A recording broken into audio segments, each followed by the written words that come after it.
दीपक ज्योति ब्रह्म दीपक ज्योति जनार्दन दीपो हरतु मे पापम प्रत्यक्ष दीप नमोस्तुते। आप सभी को दीपोत्सव दीपावली की बहुत बहुत शुभकामनाएं अध्यात्म और ज्योतिष अनुसंधान देवभूमि ऋषिकेश की ओर से। आप मुझे अध्यात्म और ज्योतिष यूट्यूब चैनल पर सुन रहे हैं या फिर फेसबुक पेज अध्यात्म और ज्योतिष पर। दर्शकों, आज मैं एक बहुत महत्वपूर्ण विषय को लेकर के आपके साथ में सम्मुख आज मैं जुड़ रहा हूं। विगत कई दिनों से दीपावली को लेकर के तमाम कई दर्शकों के यूट्यूब व्यूवर्स हैं या फिर आप हमसे जुड़े हुए हैं सीधे, बहुत सारे दर्शकों का, बहुत सारे भक्तजनों का एक निवेदन था कि दीपोत्सव को लेकर के आप एक कुछ खास चर्चा हमारे साथ में करें। मुझे लगा ये सार्थक चर्चा हो सकती है और आपके साथ जुड़ करके कुछ महत्वपूर्ण बातों को मैं आपके साथ रखूंगा। जब हम अध्यात्म ज्योतिष फेसबुक पेज पर भी लाइव होते हैं जिस समय, या फिर यूट्यूब पर लाइव होते हैं, या फिर किसी वीडियो के माध्यम से हम आपके साथ जुड़ते हैं, तो तमाम बहुत सारे दर्शक अमूमन एक प्रश्न होता है कि फाइनेंशियल प्रॉब्लम से हम लोग गुजर रहे हैं, कब ये हम इससे निजात पा पाएंगे। भूमि भवन वाहन बस के लिए हम बहुत लंबे समय से प्रयास कर रहे हैं लेकिन सफल नहीं हो पा रहे हैं। घर से दवाइयां निकलती नहीं हैं, अर्थात कोई ना कोई बीमार पड़ा रहता है। या फिर यूं समझ लें कि घर में पढ़ने वाले जो बच्चे हैं उनका शिक्षा में उतना ध्यान आकृष्ट नहीं हो पा रहा है जितना होना चाहिए। शिक्षा में जितना उनको आगे बढ़ना चाहिए उतना वो बढ़ नहीं पा रहे हैं। पढ़ाई तो करते हैं लेकिन अंक में जब परिणाम में बदलता है तो परिणाम में अंक कम पड़ जाते हैं। इन तमाम बहुत सारी बातों को लेकर के हमारे साथ ये प्रश्न सामने रहते हैं। अमूमन ये बहुत सामान्य प्रश्न है। आज मुझे लगा खासकर दीपावली है और दीपावली को लेकर के अभी से बहुत सारे लोगों के, बहुत सारे दर्शकों के हमारे संस्थान में फ़ोन कॉल के माध्यम से आप लोग तमाम श्रीयंत्र की डिमांड जो है काफ़ी लंबे समय से हैं। अभी नवरात्रि में जो यंत्र सिद्ध किए गए थे उनको भी जो है आप लोग अपने घर में, अपने व्यापारिक स्थान में, अपने ऑफिस में, अपने कारोबार क्षेत्र में आप लोग प्रतिष्ठित कर रहे हैं। आप लोगों के फीडबैक भी हमें प्राप्त हो रहे हैं और उनके परिणाम भी हम जब सुनते हैं तो हमें काफ़ी अच्छा लगता है। तो आइए आज मैं आपको खासकर बात करूंगा क्योंकि दीपावली है और दीपावली में आप सब लोग जानते हैं कि महालक्ष्मी पूजन का एक विशेष महत्व होता है। आज मैं आपको इसी के साथ, इसी के संदर्भ में आपके साथ चर्चा कर रहा हूं। यदि आप लोग दीपोत्सव यानी दीपावली में यदि आप लोग महालक्ष्मी की प्रसन्नता के लिए कुछ करना चाहें तो क्या करें, और कुछ खास बातों को मैं यहां पर आज रखूंगा। आप किन बातों का ध्यान रखेंगे, कुछ वास्तु टिप्स के आधार पर और कुछ फिर दीपावली में हम जो खास बातें उसके लिए आज चर्चा करेंगे। तो दर्शकों, सबसे पहले तो मैं आपको ये बता देता हूं कि दीपावली कब पड़ रही है। पंचांग मेरे सामने रखा हुआ है और इसमें देखा जाए तो क्योंकि कुछ क्षेत्रों में दीपावली के पहले दिन भी जो है दीपावली मनाई जाती है जिसको छोटी दीपावली कहते हैं, और कुछ जगह में सिर्फ दीपावली यानी बड़ी दिवाली को हम लोग दीपावली समझते हैं।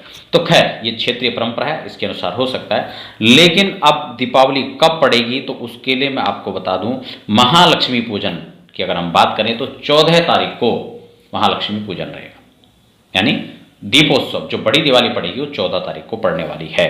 इसी दिन बड़ी बग्वाल होती है। तो दर्शकों, आपको फिर से पुनः बहुत बहुत शुभकामनाएं दीपावली पर। आइए अब हम चर्चा करते हैं खास क्या हमें इस दीपावली करना है जो महालक्ष्मी प्रसन्न होकर के आपके घर के द्वार से आपके घर में प्रविष्ट हो, आपकी तिजोरी में, आपके घर में आनंद और खुशियां में।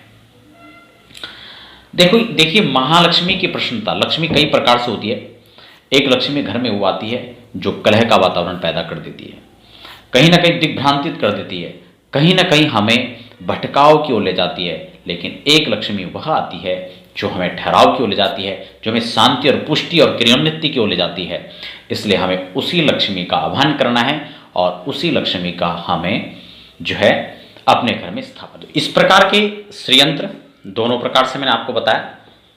आप इन श्रीयंत्रों को अपने घर बैठे प्रतिष्ठित अपने नाम गोत्र के अनुसार करवाना चाहते हैं तो भी करवा सकते हैं, और सामूहिक रूप से हम इसको प्रतिष्ठित करके आप सिद्ध मुहूर्तों पर, खासकर भी दीपावली है या फिर नवरात्रों में कुछ सिद्ध किए हुए यंत्र हैं, यदि आप घर बैठे इन स्फटिक श्रीयंत्रों को अपने घर या अपने ऑफिस में, अपने कारखाने में, कहीं भी आप स्थापित करना चाहते हैं तो आप हमारे संस्थान के इन नंबरों पर आप संपर्क कर सकते हैं। नंबर आपके सामने फ्लैश हो रहे हैं, और घर बैठे आप प्रामाणिक रूप से इन सामग्री को प्राप्त कर सकते हैं। पूजन भी करना है तो आइए अब हम दीप पूजन कैसे करेंगे, मैं इसके लिए विस्तार से यूट्यूब पर एक लाइव चर्चा करूंगा, उसमें भी आपको बताऊंगा।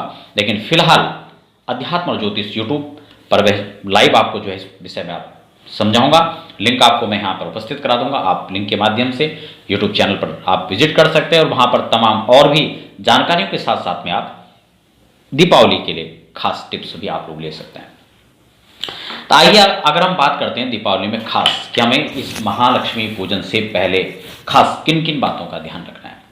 जैसे ही कृष्ण प्रतिपदा शुरुआत हो जाती है, हमें क्या करना है, हमें जो है सबसे पहले कार्तिक कृष्ण पक्ष, क्योंकि अमावस्या को तक जो है उससे 15 दिन पहले से हमें तैयारियां करनी है और इसके सुखद परिणाम के लिए। तो दीपावली यानी कार्तिक कृष्ण पक्ष प्रतिपदा से लेकर के हमें जो तैयारी करनी है आप उस पर खास ध्यान देंगे। सबसे पहले तो घर में वैसे तो सफाई हमेशा होनी चाहिए, और कोरोना काल ने तो वैसे भी सफाई की ओर खास ध्यान आकृष्ट करना हम सबको बता दिया है। लेकिन अगर हम बात करें स्वच्छता की, सफाई की, तो हमें इस पक्ष में यदि आप चाहते हैं कि महालक्ष्मी हमारे घर में पधारे, बड़ी प्रसन्नता के साथ में यहाँ स्थिर होकर के रहे, तो हमें किस बातों का ध्यान देना है। सबसे पहले तो सफाई पर आप पूरा ध्यान इस समय केंद्रित कर दें। घर में कहीं भी जाले न रहें, कहीं भी किसी कोने पर जहाँ प्रतिदिन सफाई नहीं हो पाती है। कई बार क्या होता है कि नौकरों के माध्यम से अब लोग सफाई कराते हैं, और वो सफाई कर्मी हमारे घर में उतनी सफाई नहीं कर पाते जितना हमें चाहिए। इसके आधार पर जो है मैं कुछ आपको, वैसे तो वास्तु आधार पर भी जो है घर के अनेक अनेक कोनों का विचार किया जाता है, लेकिन खासकर आपको क्या करना है, घर के अंदर कोई भी टूटी फूटी सामग्रियां, कोई भी टूटा फूटा बर्तन है या कोई उपकरण है, विद्युत उपकरण है, तो आपको इसको घर में नहीं रखना है। यदि ये काम का है आप इसे रिपेयर कराइए, तुरंत इसको चालू हालत में करें। और यदि ऐसा नहीं है, ये आप चाहते हैं कि किसी को दें, उसका कोई काम आ जाए, तो आप उसको भी प्रदान कर सकते हैं। या फिर अगर किसी भी काम करेंगे, ये सिर्फ कबाड़ी है तो इसको आप फेंक दीजिए, घर में बिल्कुल ना रखें। घर के स्टोर को आप जरूर साफ कर लें, एक बार चेक कर लें, जो व्यवस्थित सामग्री उसको व्यवस्थित करें, और जो बेकार की सामग्री है उसको आप डस्टबिन में डाल करके फेंक दें। बंद घड़ी का एक हमारे जीवन में खास रोल होता है। घड़ी हमारे यहाँ हमें प्रकृति का एक प्रतीक माना जाता है, और यदि आपकी हाथ की घड़ी हो या फिर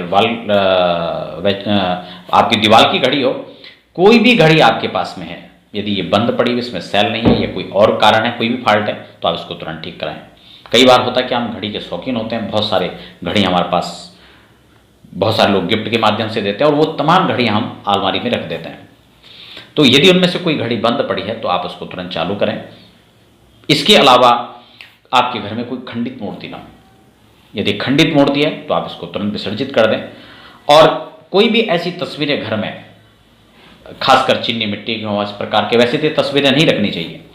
आपको भगवान के प्रति जो चिन्ह रखने हैं वो व्यवस्थित होने चाहिए, या बड़ी तस्वीरें होनी चाहिए जो आपको ऊर्जा का संचार करें। लेकिन छोटी छोटी बहुत सारी तस्वीरें केवल भीड़ के लिए घर में जुटाना, वो भी कोई खास समझदारी नहीं है। इसके अलावा एक खास बात मैं आपको बता रहा हूँ, यदि कुछ पूर्वज जो आपके पधार चुके हैं, यानी आपका दादा परदादा वगैरह जो भी हैं, यदि उनकी तस्वीरें आपके साथ में, कहीं ना कहीं होता है कि 1 2 3 पीढ़ियों के कुछ संयुक्त तस्वीरें होती है, उनमें से कुछ लोग पधार चुके हैं, कुछ लोग हैं, उनकी तस्वीरें यदि साथ साथ में हैं तो आप उनको कहीं ना कहीं अलग कर दें। इस बात को खास ध्यान में रखेंगे। इससे भय का वातावरण पैदा होता है, कहीं ना कहीं भयक्रांत जो है जीवन बना रहता है। इस चीज़ को आप खास ध्यान रखेंगे।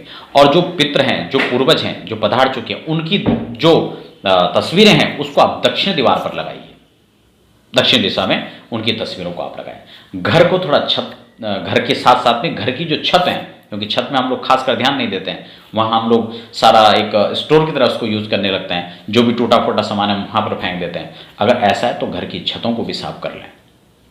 इस चीज़ को आपको ध्यान रखना होगा। पुराने बर्तन घर में जो आपके यूज़ नहीं हो पा रहे हैं तो इनको व्यवस्थित रखें और प्रयोग करें कि इनको कम से कम इन दिनों में इनको व्यवस्थित आप लोग करें। तो ये खास कुछ टिप्स थे जो मैं वास्तु के आधार पर आपको बताया। ये सामग्रियाँ घर के फर्नीचर वगैरह में अगर इनमें भी कहीं टूट फूट है तो आपको थोड़ा खर्चा तो जरूर लगेगा, लेकिन आपको इनको भी रिपेयर कर लेना चाहिए। ये तमाम बातें, अच्छा खासकर इलेक्ट्रॉनिक जो उपकरण होते हैं इनको भी आपको ध्यान देना चाहिए। यदि ये काम के नहीं है और बंद हालत में पड़े हैं या तो आपको इनको ठीक कराना चाहिए, चालू हालत में करना चाहिए, या फिर इनका विसर्जन ही कर देना चाहिए। तो ये खास जो है आप दीपावली पर ये टिप्स अपनाएंगे वास्तु आधार पर। अब मैं बताऊंगा महालक्ष्मी पूजन में हमें क्या करना है। महालक्ष्मी पूजन में हमको दीपावली जब हम पूजन करेंगे, कई सारे लोग कहते हैं कि विशेष मुहूर्त, वैसे तो विशेष मुहूर्त भी होता है, लेकिन मैं आपको ये कहूँगा दीपावली में पूरा दिन आपके लिए विशेष है। आप महालक्ष्मी का पूजन करें, सुबह से लेकर शाम तक करें, दिन में करें, कभी भी करें, कोई इसमें खास फर्क नहीं पड़ने वाला है। लेकिन खासकर आप महालक्ष्मी का यदि पूजन करते हैं या तो भोजपत्र पर अष्टगंध से कलम से लिखी हुई यंत्र का निर्माण आप करते हैं और तब उसकी स्थापना के साथ आप पूजन करते हैं तो बहुत अच्छा है। या फिर खासकर धातु निर्मित यंत्र भी ठीक है, या फिर सर्वश्रेष्ठ स्फटिक श्री यंत्र होता है। आप यही यंत्र हम आप लोगों को यहाँ से प्रतिष्ठित करके सिद्ध करके आपको पहुँचाते हैं। यदि आप चाहें अपने घर बैठे और स्फटिक श्रीयंत्र को आप प्राप्त करना चाहते हैं, ये आप देख सकते हैं कमल के सदृश है और कमल आकृति में जो है ऊपर श्रीयंत्र बने हुए हैं, क्योंकि इसके अलावा जो श्रीयंत्र होते हैं वो आपने इस प्रकार से भी देखा होगा, ये भी श्रीयंत्र होता है। तो इस प्रकार के श्रीयंत्र दोनों प्रकार से मैंने आपको बताया। आप इन श्रीयंत्रों को अपने घर बैठे प्रतिष्ठित अपने नाम गोत्र के अनुसार करवाना चाहते हैं तो भी करवा सकते हैं, और सामूहिक रूप से हम इसको प्रतिष्ठित करके आप सिद्ध मुहूर्तों पे, खासकर भी दीपावली है या फिर नवरात्रों में कुछ सिद्ध किए हुए यंत्र हैं, यदि आप घर बैठे इन स्फटिक श्रीयंत्रों को अपने घर या अपने ऑफिस में, अपने कारखाने में कहीं भी आप स्थापित करना चाहते हैं तो आप हमारे संस्थान के इन नंबरों पर आप संपर्क कर सकते हैं। नंबर आपके सामने फ्लैश हो रहे हैं और घर बैठे आप प्रामाणिक रूप से इन सामग्री को प्राप्त कर सकते हैं।